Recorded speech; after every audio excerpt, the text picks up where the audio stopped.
अदब नाज़रीन, मैं सनम एजाज देख रहे हैं आप स्पेशल रिपोर्ट सनम के साथ। और आज के स्पेशल रिपोर्ट में बहुत कुछ बड़ा आपको देखने को मिल सकता है। सबसे पहले आपको बताते चले हम सियासत पे जो नज़र रखे हुए हैं उसमें इंडिया अलायंस का फ्यूचर और इस वक्त ताज़ा तरीन क्या चल रहा है बिहार में। पटना बिहार में जिस तरह आज आपको मालूम होगा कि राष्ट्रीय जनता दल यानी आरजेडी और वहाँ पे जेडीयू जो दो पार्टीज थी जिनका अलायंस था और सरकार में थी, जेडीयू के सुप्रीमो यानी जो नीतीश कुमार, उन्हें बाकायदा तौर पे आज गवर्नर से मिले, उन्हें अपने इस्तीफ़ा पेश किया। गवर्नर ने उन्हें बताया कि आप जाइए as a caretaker government chief minister रहिए। और उसके बाद बड़ा जो सवाल है, भविष्य जो है, फ्यूचर जो है, वो इंडिया अलायंस का जो 28 जमातों की जोड़ है और एक आर्किटेक्ट नीतीश कुमार माने जाते हैं उसके, उस पर क्या असर पड़ेगा। ताज़ा तरीन अपडेट पटना में क्या है, सीधा हम कृष्णा ठाकुर के पास चलेंगे पटना।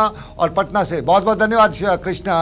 जैसे हमने पहले भी बात की थी और ज़रा अभी भी हमारे दर्शकों को बता दिया, अभी इस वक्त क्या स्थिति चल रही है। खबरें आ रही हैं कि जो कांग्रेस प्रमुख हैं, कांग्रेस के जो प्रेसिडेंट हैं खड़के, उन्होंने भी बात की है नीतीश से। क्या ऐसी कोई आपके पास खबर है कि बात हुई है और कुछ बात चल रही है? और ये भी बताइए हमारे दर्शकों को कि जो आरजेडी लीडर हैं या आरजेडी सुप्रीमो है, वो भी कहते हैं कि नहीं ऐसा नहीं होगा, वो बात करेंगे नीतीश से। तो क्या कोई संभावना है अभी तक जो समीकरण बन रहा है? सनम, ऐसी कोई भी हुई नहीं नजर आ रही है। मल्लिकार्जुन खड़गे ने सीधा बोला है कि मुझे पूर्व में भी आभास था कि नीतीश कुमार कहीं न कहीं इंडिया अलायंस से हटेंगे। मुझे इस चीज का इंफॉर्मेशन लालू जी ने खुद दिया था और उनके बेटे तेजस्वी यादव जो उप मुख्यमंत्री बिहार के रह चुके हैं, उन्होंने भी मुझे इंडिकेट किया था कि कहीं ना कहीं नीतीश कुमार कुछ ना कुछ इंडिया अलायंस के साथ उथल पुथल करेंगे। हालांकि अब देखिए, क्योंकि कहीं ना कहीं गठबंधन टूट चुकी है तो बहुत सारी ऐसी बातें आएंगे जो एक दूसरे पे आरोप प्रत्यारोप का दौर चलता रहता है राजनीतिक समीकरणों में, लेकिन ऐसे कुछ भी होते नजर नहीं आ रहा है। क्योंकि सबसे बड़ी चीज है जो आरजेडी के पास में 4 सीट जो कम रहे वो पूरा कहां से करेंगे, क्योंकि उनको सरकार बनाने के लिए 118 का आंकड़ा, 122 का आंकड़ा चाहिए, जो कि 4 सीट कट रही है। 4 सीट उसको कहीं से भी मिलते हुए नजर नहीं आ रहा है। उधर कानूनी दावपेच के साथ एनडीए अपनी पूरी तरह से शिकंजा कसते नजर आ रहा है, क्योंकि जो गवर्नर हाउस में था उन्होंने अपनी जो सोर्स है अपनी दोनों इंडिया जेडीयू के साथ जो अपने एनडीए का और हम पार्टी का जो भी विधायक थे सभी की स्पष्टीकरण वहां सौंप दी गई है। तो अभी फिलहाल कुछ ऐसे नजर होते हुए नहीं आ रहे। हालांकि 5 बजे के बाद ये कंफर्म हो चुका है कि सरकार शपथ ग्रहण लेगी, शपथ ओथ होगा और 6 मंत्री का बाकायदा एक लिस्ट भी अनुमानित किया जा रहा है कि 6 मंत्री भी शपथ लेंगे उनके साथ, नीतीश कुमार के साथ, और 2 उप मुख्यमंत्री जो बीजेपी के कोटे से बनाए जाएंगे। बीजेपी कोटे से 2 मुख्यमंत्री। लेकिन जरा हमारे दर्शकों को समझा दीजिए कारण क्या हुआ नीतीश का और आरजेडी का अलग अलग होना। क्या ये लोकल राजनीति यहाँ बिहार की थी या कि जो इंडिया अलायंस में कहीं बड़े मतभेद थे वो खुल के सामने आए?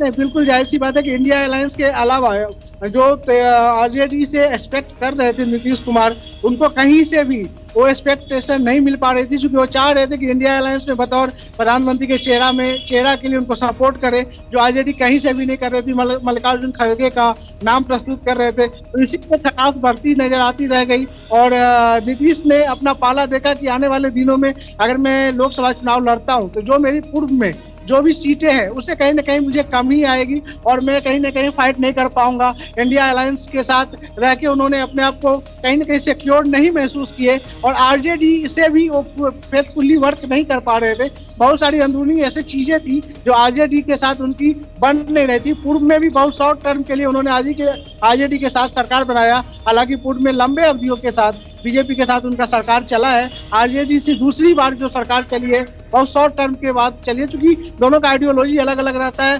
नीतीश कुमार भी एक जो पिछड़े वर्ग की है, बाकी जातिगत वोट बैंकिंग की बात करें तो वो भी वही निशाना साधते हैं जहां आरजेडी साधते हैं। तो जाहिर सी बात है कि जेडीयू को कहीं ना कहीं एक खटका नजर आया कि मुझे हो सकता आने वाले दिनों में कहीं ना कहीं मुझे लॉस हो। एक और सवाल जो कृष्णा, जो हमारे दर्शक भी समझना चाहेंगे, मैं भी खुद समझना चाहूँगा, या आज जो कुछ भी समीकरण बना इसमें फायदा किसका होगा, लॉस सबसे ज्यादा लॉस किसका होगा? देखिए, अगर लॉस की बात करें तो इंडिया अलायंस उथल पुथल हो चुका है। इंडिया अलायंस में जो 28 पार्टी को जिन्होंने नीतीश कुमार ने पिरोया था, नीतीश कुमार एक प्लेटफॉर्म पे सबको खुद लेके आए हुए थे। सभी में कहीं ना कहीं मतभेद होते नजर आ रहा है। मैं बता दूं कि बंगाल से लेकर दिल्ली की बात करें, फिर बिहार की बात करें, आने वाले दिनों में ये संभावना कयास लगाए जा रहे हैं कि कुछ और स्टेट में भी ऐसी संभावनाएं व्यक्त होगी। अगर फायदे की बात करें तो लोकसभा में दोनों नीतीश कुमार को भी, जदयू को और बीजेपी दोनों को फायदे हो रहा है। हम पार्टी जो कहीं नहीं दिख रही थी, लेकिन एक सवाल जो है, नीतीश जो है अब तक जब भी देखा वो दल बदलू सियासत जो उन्होंने की अब तक, माफ़ कीजिएगा शब्द सही नहीं है लेकिन मेरे पास कोई और ऐसा और शब्द नहीं आ रहा है कि वो इस शब्द का इस्तेमाल कर सकूं। ये शब्द है कि वो अक्सर ये पटरी बदलते रहे हैं। तो इसका लोकल वोटर पे, एक आम नागरिक जो बिहार का है, जो वहाँ का इंटेलेक्चुअल क्लास है, उन पे उसका इम्पैक्ट तो होता होगा ना, वो समझते होंगे ना किस तरह की सियासत है। जी बिल्कुल, आपकी बात सही है। मैं बता दूं कि बिहार में जातीय समीकरण का वोट बैंक हर समय रहा है।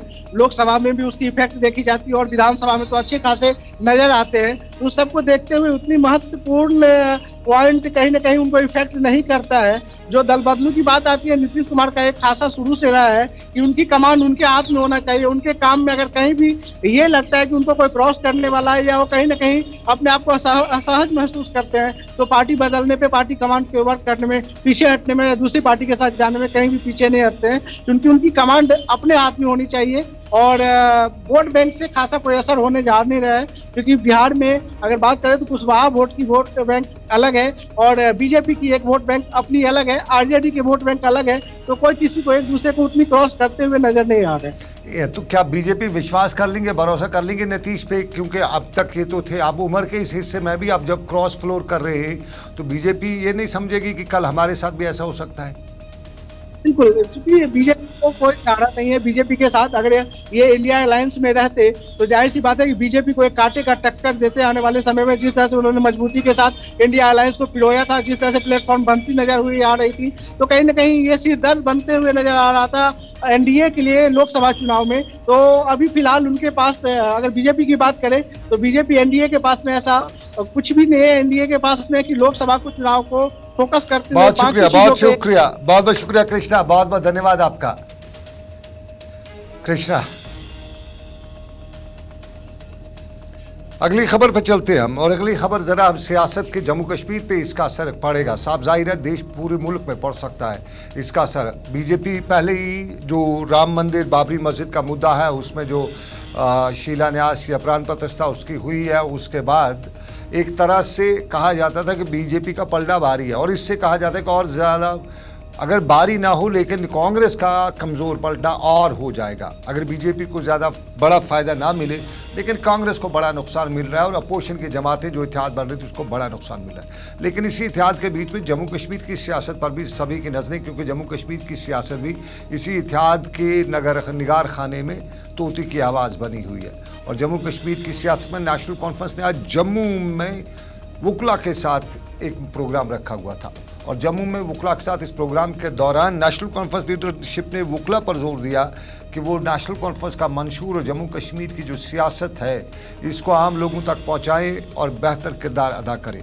जम्मू कश्मीर की सियासत भी इस पर बहस में हुई, और जम्मू कश्मीर के साथ साथ जो नया झटका जो आज लगा इंडिया अलायंस है वो भी इसमें बहस में आया, और आगे का हवाले से क्या राय अमल तैयार किया जाता है वो भी इस पर बात हुई। और इंडिया अलायंस का चूंकि कश्मीर में इतना बड़ा इम्पैक्ट ना हो लेकिन जम्मू में इसका अच्छा खासा इम्पैक्ट देखने को मिल भी सकता है, ये भी तजिया निगार बता रहे हैं। और नेशनल कॉन्फ्रेंस इस चीज़ को लेकर भी बड़ी सीरियस नज़र आ रही है, और आज जम्मू की जो वुकला के साथ मीटिंग थी उसमें ये चीज़ डिस्कस भी हुई। लेकिन मुल्क की जो सियासत है और उसमें जो ये हालात पैदा हुए, ख़ासतौर पर नीतीश कुमार का इंडिया अलायंस से बाहर निकलने का, तो उसके बाद कहीं न कहीं नेशनल कॉन्फ्रेंस भी परेशान है, क्योंकि नेशनल कॉन्फ्रेंस, पीडीपी, कांग्रेस सभी कहते थे कि एकजुट होकर हम बीजेपी को पसे पुश डाल देंगे। तो फिलहाल पलड़ा बीजेपी का ही बारी है, और यही सवाल आज मसूदी साहब, जो रिटायर्ड जस्टिस मसूदी हैं, जम्मू कश्मीर के मेंबर पार्लियामेंट भी हैं, उनसे पूछा गया। जम्मू में मीडिया ने उनसे पूछा कि ये सब कुछ क्या हो रहा है और इसको क्या है। दोपहर उनसे बात हुई थी, दोपहर से पहले, माफ़ कीजिएगा, दोपहर से पहले उनसे बात हुई थी, तो उन्होंने उसमें बताया कि जिम्मेदारी कांग्रेस की, और अभी भी उन्हें उम्मीद है। ज़रा उनकी उम्मीद देखते हैं, सुनाते हैं, और कश्मीर के हवाले से वो क्या रद्दमल दे रहे हैं, ज़रा उनका साउंड बाइट सुन लीजिएगा। उस जो बिहार की जो वाज़ेह अभी सूरत आई नहीं सामने, सिर्फ सब अटकलियाँ है, सब ये है कि कैसे होगा, क्या सिमत लेगा, क्या दिशा लेगा, वो मालूम नहीं है। लेकिन जहाँ तक अलायंस की बात है, आरजेडी है और हम ये तवक्को करते हैं कि जो जेडीयू है वो भी साथ रहेगी, क्योंकि उन्हीं का ये पहले ख्याल था। जो इनिशियली जो ये कंसेप्ट था अलायंस का, इंडिया अलायंस का, वो तो उन्हीं का था। अब जो सिमत ले, देखिए हर एक आज़ाद है अपनी अपनी जो उसका जो सिमत हो, अपनी दिशा है उसका वो तय करने का, लेकिन इंडिया अलायंस जो है वो अपना काम करेगी, जो अपना एक जो इनका जो रोल है वो करेगी। लेकिन ये ज़रूर है कि सबसे बड़ी जिम्मेदारी कांग्रेस पर होती है, आयद होती है कि वो ये समझे और जल्द से जल्द इनको, एक तो बात ये है कि जो उनका एहतराम है, जो वहाँ के मुकामी लीडर है उनका एहतराम करे और उनकी जो भी बातें हैं उस बात सुन ले, ताकि हम, वक्त कम है, ताकि हम किसी नतीजे पर पहुँच जाए। कश्मीर की बात करें तो कश्मीर में 3 सीटों को लेकर भी, अभी अनंतनाग सीट को लेकर भी कांग्रेस ये कहती है कि हमारा दबदबा है, नेशनल कॉन्फ्रेंस कहती है कि हमारा है। नहीं, वो देखिए एक बुनियादी उसूल है सारे मुल्क में। वो उसूल ये है कि जहाँ पर जो है वो है, जो एनडीए पास है वो हमारा प्रयास होना चाहिए, जॉइंट प्रयास है कि एनडीए को रोक ले।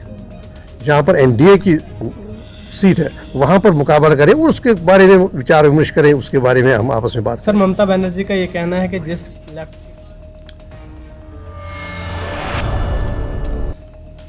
चलिए मौसम का ज़रा हाल आपको बताता चलूं। अभी स्टूडियो में आने समय ही बाहर बताया जाता है कि टिक टिक हो रहा था, यानी बारिश पड़ना शुरू हो गई थी, जो उम्मीद थी। तो क्या बारिश पड़ी? बर्फ़ पड़ी रात को, आपको अंदाज़ा है थोड़ी सी बर्फ़ पड़ी है। पहाड़ी इलाकों में कुछ ज़्यादा नहीं पड़ी है, साउथ से लेकर नॉर्थ तक बर्फ़ पड़ी है। पहाड़ी इलाकों में, निचले इलाकों में बारिश हुई। इस वक्त ताज़ा तरीन सिचुएशन क्या है, हमारे साथ हमारे 2 नुमाइंदे हैं। कुकरनाग से मुजफ्फर अहमद हमारे ज्वाइन किए हुए हैं और इशफाक हमें गुलमर्ग से ज्वाइन किए हुए हैं। हमने अगले बुलेटिन में, पिछले बुलेटिन जो गुजर गया उसमें हमने आपको कुपवारा और शोपियान दिखाया था। दोनों इलाकों में हल्की हल्की बर्फबारी दूर दूर नजर आ रही थी, लेकिन दूर दूर तक नजर नहीं आ रही थी।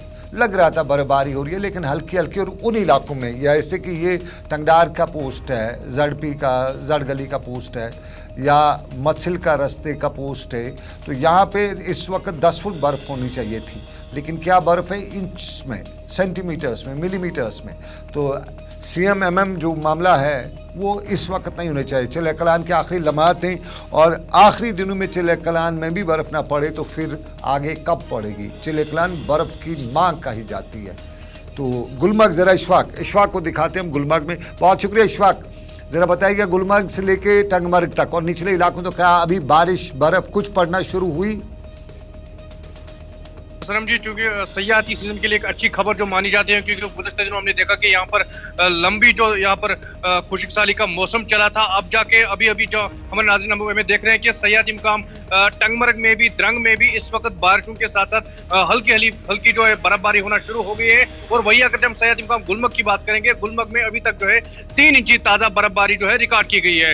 वही अगर सपोर्ट्स काउंसिल की माने, सपोर्ट्स काउंसिल ने पिछले दिनों काफ़ी उम्मीदें लगाई बैठे कि कब यहाँ पर, क्योंकि 2 तारीख को खेलो इंडिया होने वाला था, उसका डेट जो है मौखिर किया गया था उस टाइम। लेकिन अब जाके हमें भी ये उम्मीद नजर आ रही कि आज यानी कि 21 फरवरी से लेकर 26 फरवरी जो है यहाँ खेलो इंडिया को एक हतमी शक्ल दी जाएगी और कहीं ना कहीं उसको हरी झंडी दिखाई जाएगी। क्योंकि अगर हम गुलमर्ग की बात करेंगे सनम जी, यहाँ पर इसे विंटर डेस्टिनेशन कहा जाता था और इस विंटर डेस्टिनेशन की ओर अभी बर्फ पड़ रही है, बारिश पड़ रही है, क्या बताइएगा? और उम्मीद है मौसम अबरालूदा, किस तरह का मौसम है? देखिए पूरे यहाँ पर अगर बात करेंगे, यहाँ पर पूरे आसमान पे बादल जो है वो मंडराते हुए नजर आ रहे हैं, मैदानी इलाकों की अगर बात करें। लेकिन यहाँ पर बारिशें और बर्फबारी जो है अच्छी खासी हो रही है और उम्मीद करते हैं कि आज रात को यहाँ पर 2 से 3 फुट ऊपरी इलाकों में बर्फबारी हो। बहुत बहुत शुक्रिया, उम्मीद करते हैं इशफाक, बहुत शुक्रिया। हम उम्मीद करते हैं कि बर्फ पड़ेगी, ये ज़रूरी है, दवा है हमारे लिए, और बर्फ़ ना पड़ी तो हमारे लिए बड़ा नुकसानदेह है। हम ज़रा कोशिश करते हैं, हमारे साथ जो हमारे साथी है मुजफ्फर वो नहीं मिल पा रहे हैं, कोशिश कर रहे थे लेकिन नहीं मिल पा रहे। लेकिन हम आपको बताएं ये बर्फ़ हमारे लिए ज़रूरी है। लेकिन उम्मीद है अभी कुछ हल्की हल्की बर्फ़, श्रीनगर में भी कुछ तस्वीर हमने देखी थी स्टूडियो आते हुए 4 बजे के आसपास, तो उस वक्त भी हमें कुछ मालूम हुआ था कि श्रीनगर में हल्की हल्की बारिशें हुई है। और श्रीनगर के कई इलाकों में फ़ोन करते हुए जब पूछा तो उन्होंने बताया कि टिप टिप शुरू हो चुका है, यानी जो छत होती है, टीन की चादरें जो कश्मीर में आमतौर पर छत पे होती हैं, उन पर जब बारिश गिरती है तो टिप टिप की जो आवाज़ आती है, तो वो टिप टिप आमतौर पर बताया जा रहा था कि आना शुरू हो चुकी है, लेकिन अभी बारिश नहीं हुई है। तो ये तस्वीर का एक रुख। लेकिन हम आपको अब दूसरी तस्वीर दिखाते हैं खिंबर की। खिंबर श्रीनगर का एक इलाका है और ये श्रीनगर के हजरत बल के नज़दीक वाला इलाका है। 2 जमातें ये हैं, 2 जमातें, ज़रा देखिएगा, पहचानिएगा, ये एक जमात है, ये नारेबाजी करी है और यहाँ पे नारेबाजी जो करी है, और यहाँ पे इन लोगों में कुछ लोग बता रहे थे, मैं ऐसे इल्ज़ाम नहीं लगा, कुछ लोग बता रहे थे लैंड माफिया है। अब दूसरा जो ग्रुप भी दिखाएंगे हम आपको, दूसरा ग्रुप भी, उनके बारे में भी कुछ लोग बता रहे थे लैंड माफिया है।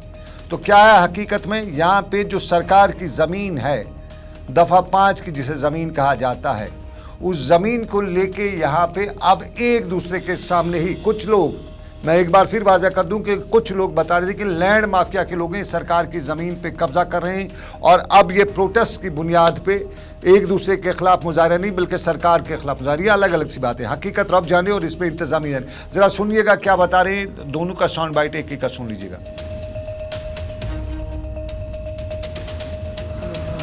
चिमर हजरत बल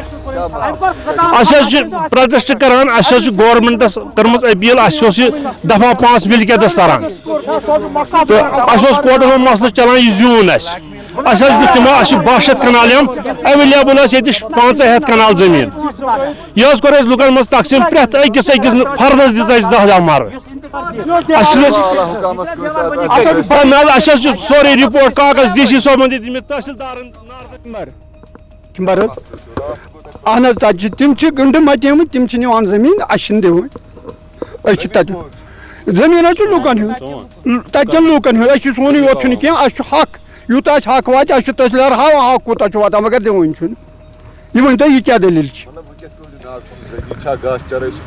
ना दपा दफा 5 मगर तन बुझो गवर्नमेंट लोन दिवान रटान तीर वीर तम गई बंद लोन तो कत कड़ो परेशान गसान कोत निमो सो माल।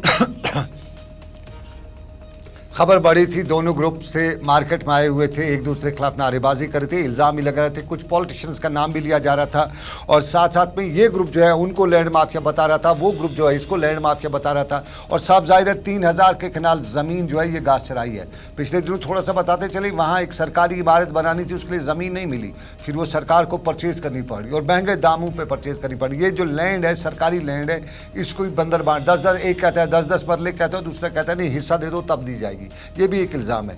तो यहाँ पे हमारे LG साहब देखें कि हमारे यहाँ इस जो घास चराई है, जो सरकारी लैंड है, उसकी बंदरबाट करते हुए अब सड़कों तक भी लोग आ चुके हैं। तो इस मामले में कहीं न कहीं सरकार को अपनी ज़मीन अपने पास रखनी चाहिए, और ये जो लैंड माफिया है, जो इस लैंड माफिया के नकली कागज़ भी बनाए, या ये भी चेक करना पड़ेगा कि कागज़ असली हैं या नकली हैं, 5 जो दफ़ा 5 के तहत ये कागज़ असली हैं या नकली, ये भी सरकार को चेक करना पड़ेगा। लेकिन आपको नाज़रीन बताएं, आप देख रहे थे स्पेशल रिपोर्ट सनम के साथ, फिलहाल इतना ही, मुझे दीजिए इजाज़त। मेरे साथी साहिल अमीन आ रहे हैं कश्मीरी बुलेटिन लेकर, कश्मीरी में खबरें होंगी और कश्मीरी में क्या कुछ रहा जम्मू कश्मीर से लेकर दुनिया भर में, वो बताएंगे आपको। मुझे दीजिए इजाज़त, अल्लाह हाफिज़।